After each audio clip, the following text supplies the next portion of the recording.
Bonjour et bienvenue à toutes et à tous dans cette deuxième édition du Sommet de l'éducation. Osez vos projets à tout âge, talents uniques, intelligence collective. Juliette Siozac, créatrice des ateliers bien-être Mon Moment Magique, nous présente l'origine de ce beau projet, porté aujourd'hui par 600 ambassadrices et ambassadeurs sur les 5 continents. Elle vous présente aussi le thème de l'atelier qu'elle vous offre dans ce Sommet de l'éducation. Bonjour Juliette, merci beaucoup d'avoir accepté de te présenter, de présenter Moment Magique pour le Sommet de l'éducation. Bonjour Emeline. Alors, est-ce que tu peux te présenter et puis nous dire ce que c'est en fait Mon Moment Magique, qui commence à être connu, mais il y a certainement des personnes qui nous écoutent qui ne savent pas exactement de quoi il en retourne. Écoute, avec grand plaisir. Mon moment magique, c'est des ateliers bien-être pour apprendre aux enfants à prendre soin d'eux. Dans les ateliers, on leur transmet des ressources que j'appelle simples et précieuses pour pouvoir prendre soin de sa tête, de son corps et de son cœur. Alors, ça peut être des ressources comme le fait simplement d'apprendre à accueillir et exprimer ses émotions. C'est aussi des pratiques corporelles comme par exemple le yoga, la danse, des fois les arts martiaux. On a également des exercices de respiration, des temps d'automassage. On a du dessin, des jeux, bien sûr. Et puis, tous les ateliers se terminent par une relaxation pour pouvoir être super détendu. Et les ateliers sont construits selon l'âge des enfants. Il y a un format pour les mini, pour les 4-5 ans, pour les juniors, pour les ados. Il y a un format en duo avec un parent et un enfant. Il y a également des ateliers pour les femmes. Et puis, on intervient aussi dans les écoles. Et on a un grand projet qui va bientôt voir le jour pour MMM à l'hôpital, pour les enfants hospitalisés, leurs familles et le personnel soignant. Et puis, c'est un concept qui existe depuis presque 7 ans, qui a été créé à Aix-en-Provence, là où j'habite, et puis qui est aujourd'hui propulsé, on va dire, par une joyeuse communauté de plus de 600 ambassadrices et ambassadeurs qui animent ces ateliers en France, en Belgique, en Suisse, qui sont les 3 pays principaux, et puis également sur des petits points éparses par le monde, de Dubaï à Tahiti, en passant par la Martinique, le Mexique, voilà, ça bouge un peu partout, ouais.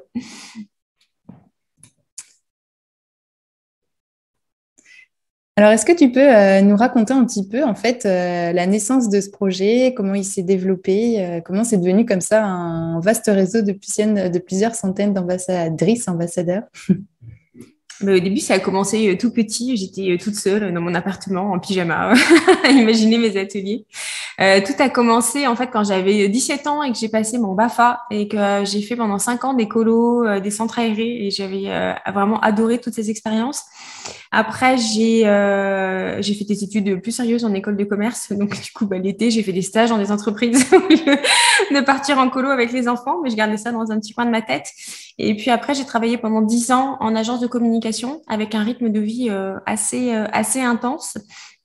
Et puis, quand j'avais 33 ans, j'ai tout envoyé bouler.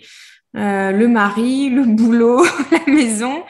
Et j'ai eu un long moment, on va dire, de traversée du désert. Et puis, j'ai découvert le monde du développement personnel et du bien-être à ce moment-là. Et ça a complètement bouleversé ma vie. Je me suis mise à faire du yoga, à devenir végétarienne, à méditer, à découvrir le monde de la parentalité positive et à tout expérimenter avec ma grande fille qui avait à l'époque 4 ans et demi. Et puis, j'ai trouvé ça génial, l'impact sur les enfants et puis toutes ces ressources que moi, je découvrais tardivement et que elle intégrait, mais c'était hyper inné pour elle. Donc, voilà, on a expérimenté plein de choses toutes les deux. Et puis, j'ai fait beaucoup aussi de cercles de femmes. Donc, ça a été aussi un bel accompagnement pour moi. Et puis, un jour, avec mon amie qui organisait ces cercles de femmes, on s'est dit, mais il faut trop qu'on fasse ça pour les enfants, en fait. Donc, elle s'occupait des mamans et moi, dans la pièce d'à côté, je m'occupais des enfants. Donc, au début, ça s'appelait des cercles magiques. Et puis, si on parle pendant 1 heure et demie, les enfants, au bout d'un moment, ils vont avoir envie de faire autre chose. Donc, du coup, commencer à intégrer justement des petits rituels, des petits temps de jeu, des petites postures de yoga, des petits moments de respiration ludique, un temps de dessin, enfin, tout ce qu'aimaient faire les enfants pour que ça devienne au final de l'éveil ludique au développement personnel et qu'ils apprennent toutes ces ressources, mais tout en s'amusant, tout en se détendant et que ça soit utile dans la vraie vie et qu'après ils puissent ils puissent utiliser ça à l'école, à la maison, dans la rue, quand ils partent en vacances. Et donc, j'ai commencé à faire ces ateliers avec mon entourage un peu en mode informel. Et puis, les enfants ont adoré, les parents redemandaient. Et je me disais, ça serait chouette qu'il y ait aussi ces ateliers ailleurs. Et puis, un jour, il y a la première future ambassadrice qui est venue vers moi en me disant, j'aimerais trop faire ça, moi aussi. Et puis, de une, de deux, après, il y avait un espèce d'effet boule de neige. Du coup, j'ai monté tout un programme de formation. J'avais formé 60 personnes en l'espace de 6 mois. Et après, il y a tout qui s'est accéléré parce que ça va faire 7 ans. Donc, il y a 7 ans, on va dire le bien-être pour les enfants était beaucoup moins en vogue aujourd'hui. Et tant mieux que ça se développe et c'est super chouette. Donc, ça s'est construit comme ça au fil du temps. Et puis, au début, il n'y avait que des ateliers pour les 6-11 ans. Et puis après, il y a eu d'autres demandes. Et ça a été surtout de la réaction à ce qui se passait vraiment. Et puis, l'équipe de travail aussi s'est agrandie. Et c'est surtout les retours des enfants et les retours des parents qui ont permis d'aller toujours plus loin. Donc, voilà la petite histoire. Ah, super, c'est inspirant. Et alors, du coup, ce réseau d'ambassadrices, donc c'est des personnes qui sont formées, j'imagine, maintenant par des formateurs, pas directement par toi à chaque fois.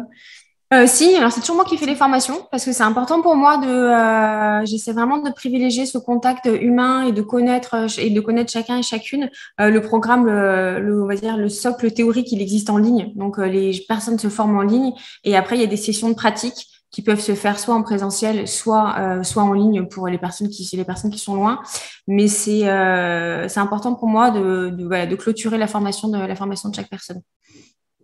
D'accord, super. Et alors, est-ce qu'il y a une sorte de forum entre ces ambassadrices? Enfin, comment ça se passe? Est-ce qu'il y a des ambassadrices maintenant qui proposent des idées? Est-ce que quand on est ambassadrice, on peut créer ses propres ateliers un peu à sa manière?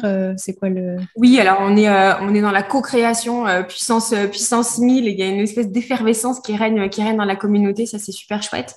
Les ateliers, ils sont tous cadrés. Ils ont des déroulés qui sont fixes, qui sont vraiment adaptés en fonction des besoins des enfants, en fonction de leurs étapes de développement, en fonction de ce qu'ils vivent aussi. Mais à l'intérieur, c'est tout à fait malléable pour que chaque ambassadrice puisse justement faire ce qui lui correspond aussi. Par exemple, si on a une ambassadrice qui adore le yoga, elle va pouvoir expérimenter ça beaucoup. Si on a une qui aime moins, qui est plus à l'aise, par exemple, dans du qigong, elle va pouvoir proposer du qigong. Le tout, c'est qu'il y ait un temps de pratique corporelle pour que les enfants puissent aussi se connecter à leur corps, avoir conscience de ce qui se passe au niveau de leur corps, pardon. Donc, il y a plein de possibilités. Et puis, chaque atelier a un thème. Et ça peut être l'amitié, ça peut être l'hiver, ça peut être Noël, ça peut être la coopération, ça peut être les émotions, ça peut être tout en fait. Donc chaque ambassadrice va pouvoir aussi apporter sa couleur avec un thème qui résonne en elle et après avec des rituels qui sont adaptés en fonction de ça. D'accord. Alors du coup, puisqu'on parle des thèmes des ateliers, est-ce que tu peux nous dire un petit peu quel sera l'atelier que tu proposes qui sera offert pendant le sommet de l'éducation? Avec plaisir. Alors, c'est un atelier qui s'adresse aux enfants. C'est à partir de, on va dire, 5 ans, 10, 12 ans. C'est le thème que j'ai choisi, donc c'est la coopération, pour que ce soit aussi en résonance avec le sujet principal du sommet. Et puis, c'est un atelier qui se veut interactif pour pas que les enfants restent statiques derrière leur écran. Donc, il y aura à la fois des temps, on va dire, des temps d'échange, des temps aussi de jeu, avec des rituels que moi, je vais guider pour que chaque enfant puisse le suivre derrière son écran. Ça peut se faire aussi en mode fratrie. Il peut y avoir 2 ou 3 enfants derrière l'écran. Et puis, il y a toujours aussi des temps on va dire de petites coupures pour pas que les enfants restent justement scotchés à l'écran. On a par exemple un rituel qui s'appelle le palming magique. On frotte nos mains comme ça pour faire de la poudre magique. Et puis après, on va aller comme ça se faire une petite coquille derrière nos yeux pour pouvoir aussi justement reposer les yeux. Donc, on a intégré dans les ateliers en ligne qui sont nés pendant les confinements pour s'adapter. Et puis, pour pouvoir aussi correspondre à ce qui fait vraiment du bien aux enfants. Donc, dans cet atelier, il y aura un temps de centrage, il y aura des temps de partage sur des expériences de coopération que les enfants ont déjà ont peut-être déjà vécu. Il y aura un temps de dessin. Il y aura également le Macagique. Le Macagique, c'est notre rituel signature. C'est un mélange de haka, de danse, d'arts martiaux, de connexion à l'univers et aux éléments, pour que les enfants puissent aussi relâcher les tensions et se recharger en énergie positive. Et puis, je terminerai par une relaxation pour mettre en avant aussi les valeurs autour de la coopération. Génial. Bon, on a hâte de tester tout ça avec les enfants. Et d'ailleurs, on peut participer en tant que parent derrière, ou il vaut mieux que les enfants... Oui, bien sûr, bien sûr. Si les enfants sont d'accord, les parents peuvent rester. Et est-ce que tu as d'autres projets là dans tes tiroirs autour de mon moment magique ou d'autres projets? Je parlais tout à l'heure de Moment Magique à l'hôpital. Donc ça, c'est le gros projet qui vraiment qui nous anime.